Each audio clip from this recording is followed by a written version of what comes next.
So I'm filming this before watching any of season 3 of Superman and Lois, as there is so much that I want to talk about the brilliant second season, as it was just so good. But before I do that, I think it's really interesting, as everybody thought that Superman and Lois was going to be part of Earth Prime, which is of course part of the Arrowverse, and is going to be set straight after the events of Crisis on Infinite Earths, but instead is actually its own self-contained thing.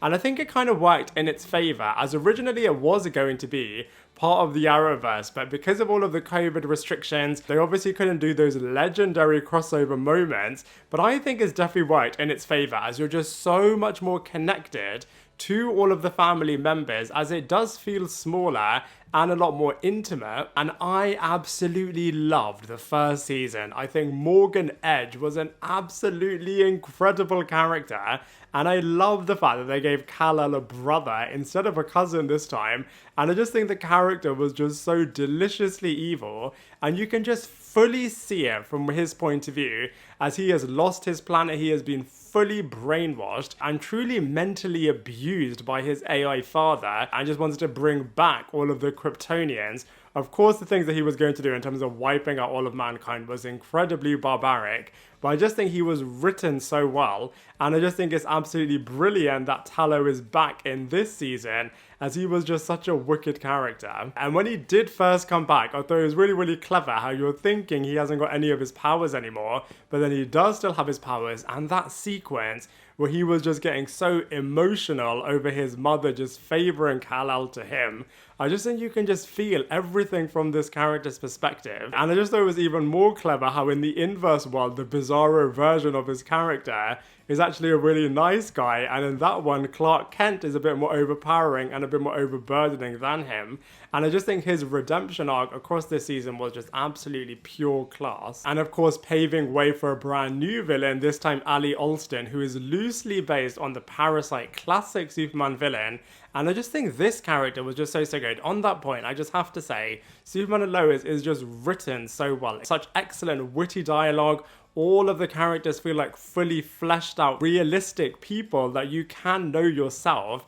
And all of the things that they go through are just true human-based challenges. I mean, of course, you do have the layer on top, which is all of the Superman heroic type stuff, but I just love this show. I just think it's written so well. And going back to Ali Alston, I feel like she is written really well from the perspective that a lot of people feel really broken, and she is a bit of a cult leader and truly into personal development. So a lot of people do go to these types of people to kind of seek completion and to find themselves and all that sort of stuff. And of course, these cult leaders have been in the news for being seen to be taking advantage of these vulnerable people, and you can definitely see that with the Ali Alston character. And the things that she preaches, the couple of times that you do see her on stage, she is incredibly charismatic, incredibly magnetic, and is selling this dream of completing yourself. And I just think it's absolutely incredible. And in the beginning, you kind of think that she is just selling everybody a bit of a fake dream, but then you quickly realize that actually this is a real scary reality. And I just loved it, how they've kind of got their own multiverse kind of thing going on with the two Earths. And I just think it's really clever, as I personally love the concept of an inverse world where your shadow self is living and everything is in reverse, and I just think it was so compelling. If anything, I feel like they could have dived into that particular aspect a little bit further. I mean, I did love all of the sequences in this inverse world, and especially, you know, when all of the worlds are merging, and when you see certain versions, certain characters, how they are really different, and when they kind of come from one Earth to the other Earth. That was all really cool, but like I said, I just feel like they could have pushed it even further. But to their credit, they definitely did do a brilliant final episode, as everything did come full circle, and it really did feel like a bit of a horror movie coming to life, in terms of all of these worlds just kind of glitching and one is trying to take over the other one. It was just so brilliantly realized, and how certain characters are just jumping between worlds. All of that was really cool, and definitely did have a bit of an apocalyptic doomsday vibe to it. And speaking of brilliant episodes, I have to give a shout out to episode 10, which I just thought was absolute genius. I always love it when certain TV shows do special episodes like this, when you get to see things being recounted from different characters' perspectives. I mean, the After Party on Apple TV Plus definitely took that to another level, where you see an entire day being recounted from different people's perspectives, but I absolutely loved it in episode 10 when you can really see it from all of the different characters in the inverse world, as well as seeing it from Superman's perspective, as of course in episode 9 you haven't seen Superman in that entire episode, so it was just so well realized. And I just think everything coming together in terms of seeing Jonathan Kent, you know, you kind of see him as a bit of a good guy in our world, but then you see he's actually a really evil character, and he has not only tricked the audience but also Superman into doing his bidding, as he is obviously on Ali Alston's side. I honestly thought that episode was absolute genius. And like I said before, I just wish, if anything, that we would have had even more sequences in the Bizarro world, seeing things how they were a lot more inversed in that world, and just comparing it to our world. Like I said, it was just such a brilliant concept. And speaking of the inverse world, I loved it. This interpretation of Bizarro Superman was so wicked. I absolutely love that character, and usually how he is interpreted in the comic books is a bit of a clone version of Superman, which of course this one is, but I just loved it, how they had real creative freedom in terms of creating a brand new narrative that you've never seen in the DC world before, yet keeping certain aspects exactly as you do know them in the source material. For example, the inverse Earth is a bit of a square shape, Bizarro Superman has got blue eyes, everything is really different in that world. There are a lot of doppelgangers of certain other characters, and usually Bizarro Superman is viewed as a bit of a dumber version of Superman, and you can't really make out what he's saying. And I think it was really clever how you similarly can't understand what Bizarro Superman is saying, because of course everything that he is saying is in reverse. So they gave logic and real examples of how everything is done in this world, like I said, while still retaining certain aspects as you do know them from the comic books. So massive well done to all of the writers behind the scenes, as they have just done such a good job with Superman and Lois. And the other thing that I absolutely loved about Bizarro Superman is that in his world he is obviously celebrated, as everybody knows about his secret identity, and he is really being a true celebrity, which just borrowed so much, you can tell, from The Boys, as of course that whole premise is from The Boys. And another thing that they borrowed from The Boys is of course the concept of Compound V, and injecting certain characters, giving them the abilities of Superman. I honestly think that is just so clever, and was just interwoven so natively. And I loved it how you really can see it from Jonathan Kent's perspective, as of course in the normal Earth he is just seeing his brother Jordan Kent just having all of these superpowers. And I wish, if anything, that they would have played into that a little bit more. I know that they did do that in season 1, but you know, the jealousy that he would naturally feel towards him. And of course he's going to take a bit of Compound V / X Kryptonite to get Superman type powers. And you can just tell how satisfied and happy it made him, and how it almost kind of made him feel to an equal to Jordan. And of course in the inverse world you do get to see Jonathan Kent having powers and going really evil after Clark Kent wasn't giving him the attention that he needed as a father. Honestly, this series is just written so well, and I loved it how they do kind of keep the powers all to do with Superman in both the first season and the second season, as of course in the first season Morgan Edge was giving people Krypton type powers, and of course in the second season, kind of based on a similar thing in terms of the X-Kryptonite now giving people the ability to also have Superman type powers. And going back to what we were talking about right in the beginning, in terms of the Arrowverse, it was confirmed in the finale that this world is totally separate, and the only hero in this entire world is Superman. So no Batman, no The Flash, no Wonder Woman, none of them are in existence in this Earth, and it's only Superman, which really does make Superman and Lois feel really special. Another storyline that I loved from the start of this season was the concept of Superman versus the US government,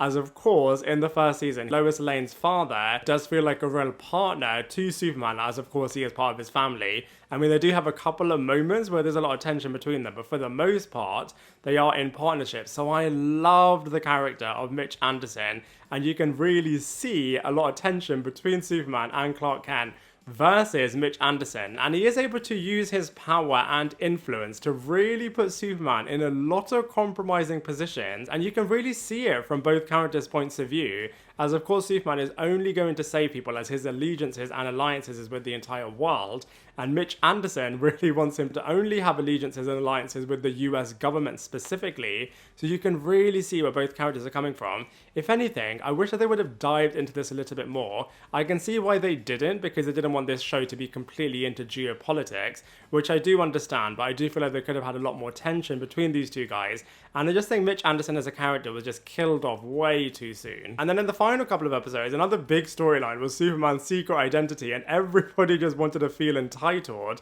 to know about this, and I just thought this was just so unbelievable. I mean, I love the character of Lana, but I could not agree with the outburst and the frustration that she was having against Lois Lane, and she was just even putting their friendship into question and just saying, I can't believe that you never told me about this. I mean, this secret is so massive, so I feel like they shouldn't feel entitled to know about this, as they could quite literally ruin all of their lives if the enemies knew their secret identity. So I was a little bit disappointed with the Lana character, but you know, by the end of the series, she was then being a lot more understanding and was then being able to compromise and being a lot more willing to see things from different people's perspectives. But I just thought it was absolutely incredible, especially Lois Lane, where she was made to feel really bad because of this.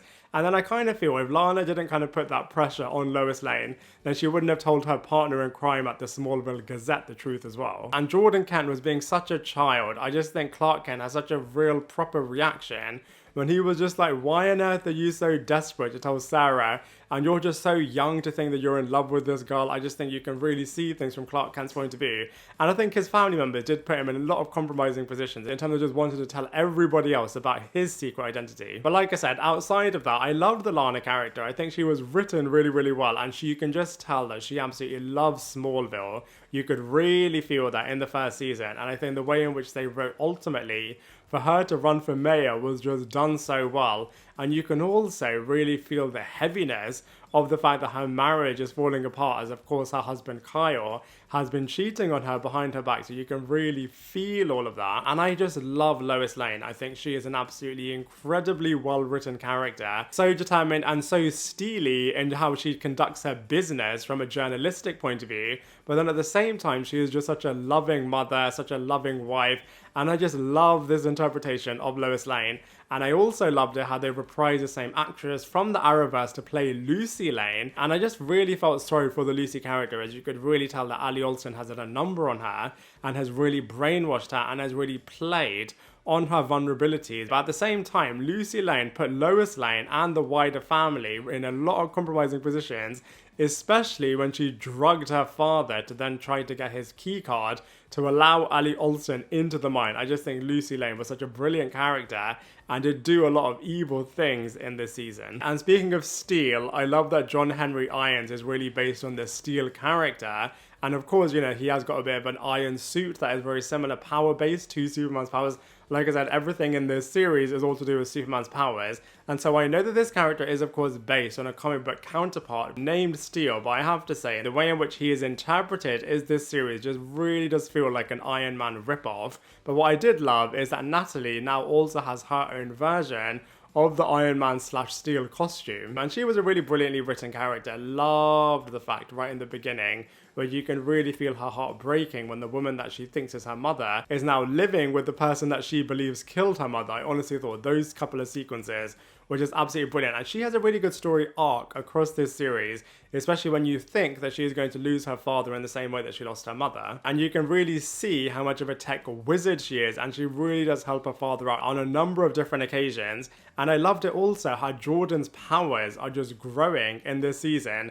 And that sequence where it's Jordan and Natalie working together to fight against the Bizarro version of both Lana and Jonathan Kent. Those couple of fight sequences are absolutely brilliant. Speaking of which, love all of the Superman flying sequences. All of the battle sequences are just done so well. You can kind of see at points that it does feel like a TV level type event. But that being said, it is absolutely spectacular, the things that you do see in this show. So overall, I absolutely loved the second season of Superman and Lois. I just think this is easily one of the best DC shows ever, and it's just written so well, it's acted so well, it's casted so well, and all of the storylines are just done so well. And I just can't wait to see what's going to happen in Season 3. But now I'd love to hear what your thoughts are on Season 2, so let me know your thoughts in the comment section below, and I look forward to seeing you in my next video.